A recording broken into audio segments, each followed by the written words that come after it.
Love it. All right, recording started. What's up, everybody? I'm Will. A lot of you guys know me as Dr. Profit. We got JJ, also known as JSleeprStats on Twitter. We're going to be breaking down Thursday Night Football for you guys today. We got Eagles versus Vikings. Fuck. The intro's always the hardest part, dude. Yeah. I get stuck so fast. All right. What's up, everybody? I'm Will. A lot of you guys know me as Dr. Profit. We got JJ over here. A lot of you guys know me as JSleeprStats. It's week 2. We're going to be breaking down Thursday Night Football. We got Eagles and Vikings. So let's get this thing going. We'll let the intro roll in.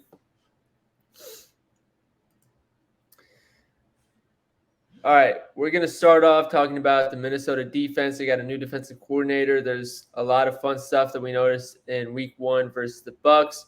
So the first thing we notice is they picked up on the fact they ran a lot of zone last year, so we're assuming that's coming from the head coach. And the thing that's coming from the new defensive coordinator is they blitzed a lot. I think, JJ, you said it was like 55% of the plays were blitzed. Yeah, it was like 55 to 58%. Brian Flores, he's known for blitzing throughout his entire coaching career. When he's with Miami, they blitzed a lot. I think it was like 12th most last year with the Steelers as a defensive coordinator, and he's picking up on the same stuff this year. Yeah, and last week they ran the big 2 splits where they ran cover 3 55% of the time and cover 2 25% of the time. They don't think they're going to be running a lot of cover 2 because that favors the opposing run game a lot versus the Bucs with Rachaad White really as the only running back. They didn't have to worry about that as much versus the Eagles, and their offensive line is going to be a completely different story. We're expecting a lot of cover 3 and a lot of blitz, which unfortunately Jalen Hurts does not do as well versus cover 3. I think he was, I want to say 58% pass completion percentage, but I can pull that up real quick and share my screen. Here we go. So we got this filtered out post week 10 versus cover 3. We got Jalen Hurts all the way at 42% on 86 snaps. We got Justin Fields, Jarrett Stidham, Taylor Heineke. They're all in that tier, so it's not exactly where you want them to be. And then versus the blitz, I don't remember the exact percentage, but I think it was 58%, which also is not good. Yeah. Some of the people in that tier, or 61%, some of the people in that tier, Ryan Tannehill, Matt Ryan, Russ Wilson, who did not have a good season last year, Davis Mills. So that's not exactly what you want to see as an Eagles fan, but at the same time, that Eagles secondary is very bad. I don't think they're going to have much of an issue regardless. So we're expecting a lot of cover 3, which favors wide receivers to begin with more than it does running backs and tight ends. We're not expecting a lot of cover 2. If they run any cover 2, Devontae Smith is going to eat. But if they run a lot of cover 3, it's going to be more of a mixed bag between Devonta and A.J. Brown. And with the defense that Minnesota plays, you can expect a lot of like quick hitters from this Eagles offense. So a lot of low average depth of target type plays. 100%. Now on the Eagles side, first of all, we got Minnesota center, who is already going to get eaten alive to begin with. He's out. Now it's a backup center against one of the best defensive lines in football. Not going to go well for the Vikings. We also got one of the best secondaries in the NFL. They're probably going to put Darius Slay, who's an elite corner, on Justin Jefferson and bracket him with help. Not looking good there. And Eagles ran a cover 4 at one of the highest rates in the league last year. I think it was top 4. So we can look at how Tannehill did versus that, which is not, spoiler alert, it's not very good. Let's get this shared screen here. So here we are. We're going to look up Kirk Cousins' pass completion percentage. It's at a whopping 55%, 3% lower than Andy Dalton, 5% lower than Taylor Heineke. Not looking very good for the Minnesota Vikings offense. And if you guys want a good idea of a cover 4 defense, just look at Monday Night Football with the Jets. The Jets primarily play cover 4 defense. And, that gave Josh Allen fits. That's always been his weakness. But Yeah. The Jets and Vikings played last season. Kirk went 21 for 35 for only 173 yards, 1 touchdown, and 0 interceptions. But Dalvin Cook also went 20 attempts for 86 yards, which if you look at the Eagles-Vikings game last season, that was not the same story because And did Dalvin Cook break one off in that game? maybe. I can't remember actually. What week was this? December 4th, so it's later in the season. Yeah. Oh, yeah. We can share the screen again and look at StatMuse. So, yeah, this was the game. We'll pull up some of the stats from that game. And then I'll pull up the Eagles game as well. I'm sharing the wrong screen. Here we go. Dalvin Cook right here. Kirk Cousins didn't have much going on. They won this game 22-7. Justin Jefferson only 7 receptions on 45 yards with 11 targets. Jalen Reagor somehow had 1 reception for 38 yards. I don't think we'll be seeing that today. TJ Hawkinson 4 receptions on 33 yards with 6 targets. Thielen, Osborne didn't do much. And then we can look at Eagles versus Vikings last season, and completely different story. Kirk Cousins, 27 completions on 46 attempts, 51 passer rating. This was also a primetime game, so a lot of you guys might remember this. 3 interceptions, 1 touchdown. Run game, non-existent. Dalvin Cook, 6 rushes for 17 yards, only 62 rushing yards for the whole team, 20 of them coming from Kirk, which is a very rare occurrence. Do not expect that again.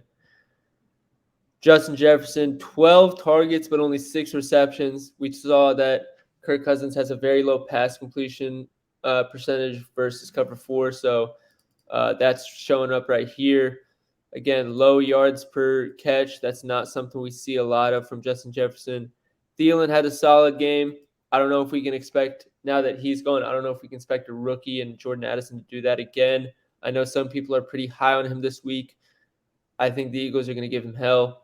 I don't know. He's not going to have like a 0 catch game, but I don't think he's going to go for 50, 60 yards and carry the load that Justin Jefferson probably isn't able to carry. Irv Smith, one of his better games of the season. 5 receptions, 8 targets. We're going to have Hawkinson filling out that role now. And Hawkinson, on a per-game basis, he's seeing way more work than Irv Smith. So looking at these numbers, it kind of confirms what we were already seeing with the fact that the secondary is going to be covering Justin Jefferson. With the coverage that they run, they're going to show a lot of problems to Kirk Cousins. That defensive line is elite going against an offensive line that has the center out and obviously was already outmatched. They're not, and Madison is a very inefficient running back to begin with. So the run game for Minnesota is likely going to be non-existent. Justin Jefferson is going to be locked down.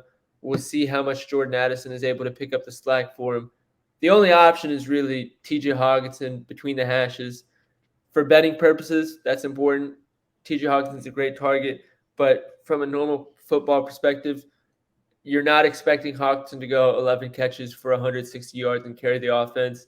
So even with expecting Hawkinson to have a good game, it's not looking good for Minnesota as a whole. They're very outmatched on that side of the ball, just as much as they are on the other side of the ball. And the biggest factor we have to remember is primetime Kirk. There we go. That's the next headline right there. Primetime Kirk. Every week, bro, or not every week, every season, everybody goes on Twitter the day before, or the morning of a primetime game, and they say, primetime Kirk curse ends today. And every year they're wrong. Every goddamn year they're wrong. Could end today. We never know. But insanity is making the same mistake over and over again and never learning from it. So until he proves us wrong, I'm assuming that primetime Kirk is going to show up and have an absolute disaster class like he always does. And I'm expecting about 40-plus attempts from him tonight going against that defense. Yeah, 40-plus attempts. We'll see if he can make it to 20 completions or not. And then we'll wrap it up with some quick betting analysis. We already talked a little bit about Madison, but I know that's one of JJ's plays, so I'll let him take over for a second right here. Yeah, so So as of right now, my first official play is going to be Alexander Madison under 50.5 rushing yards. I'm taking it on Underdog right now, and I know it's on books as well. I think DraftKings. But we talked about how inefficient Madison is. Madison just got bumped up a yard. Or he's got bumped up yard. That is perfect. We'll take it at 51.5 then. He's under on DraftKings, which Yeah.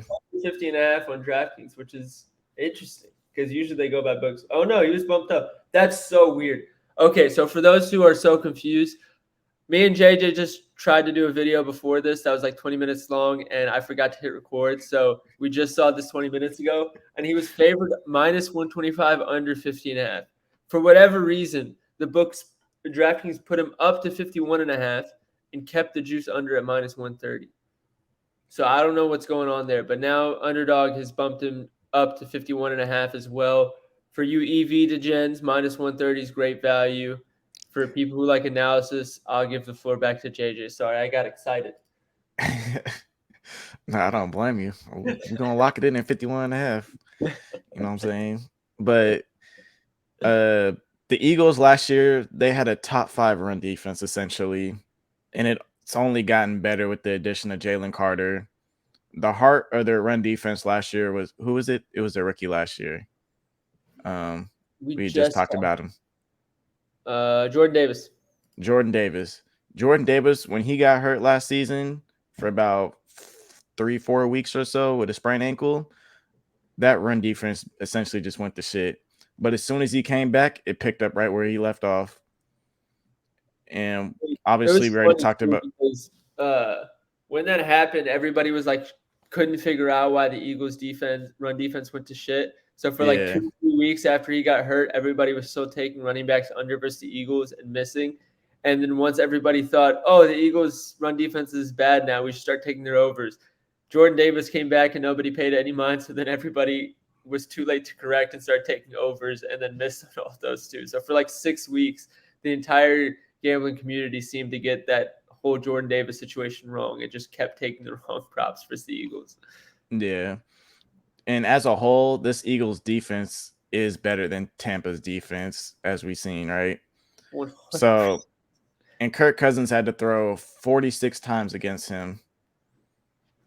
I believe it's 46. It was definitely low to mid 40s, but regardless, it's a pass heavy offense. I think they had like the 3rd or 4th highest pass rate over expected last season.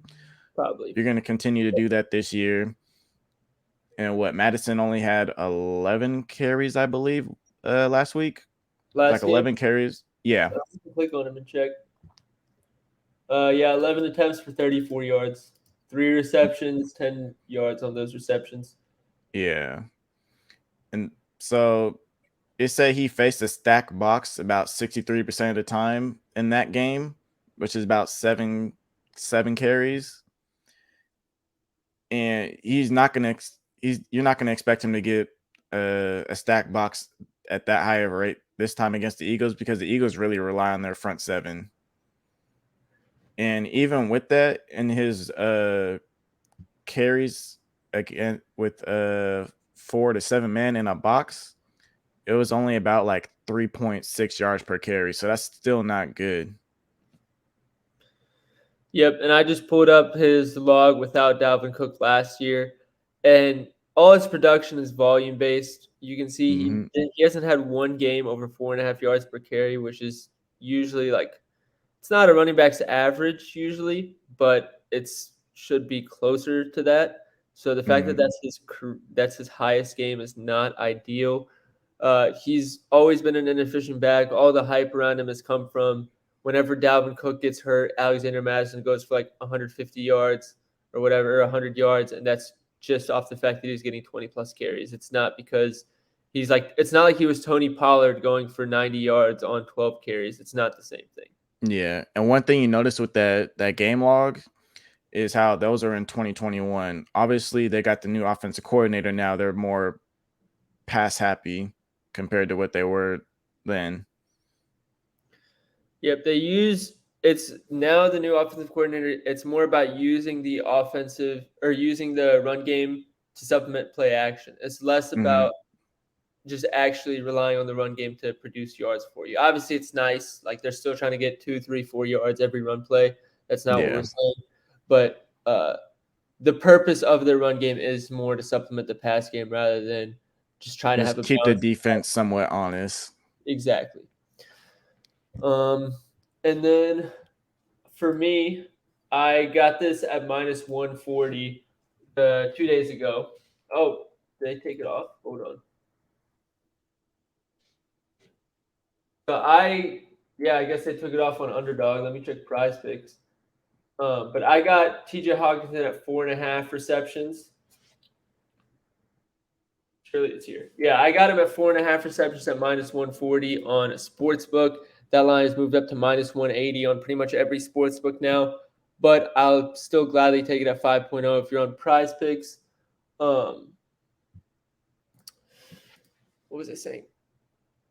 I'm glad he's taking that 5.0 on prize picks.